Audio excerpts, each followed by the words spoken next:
কারণ কল্পের সাথে কল্প যদি না মিশে তাইলে তো মনের আশা পূর্ণ হইব না। এখন কল্পের সাথে কল্প না মিললে মনে করেন অ্যাডজাস্ট হইল না, আপনার মিশাইলেও কোনো কামে দিব না।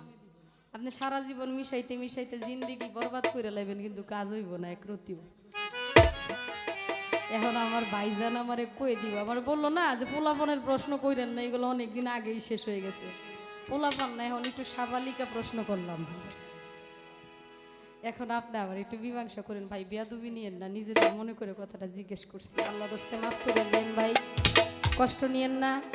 আমি আপনার কষ্ট দেওয়ার জন্য কথাটা বলি নাই। আপনি না বললেও আমাদের এলাকার মানুষ এমনিতে ভালো, প্রশ্নের উত্তর না দিলেও তারা কোনো অভিযোগ করবে না, এটা আমার বিশ্বাস।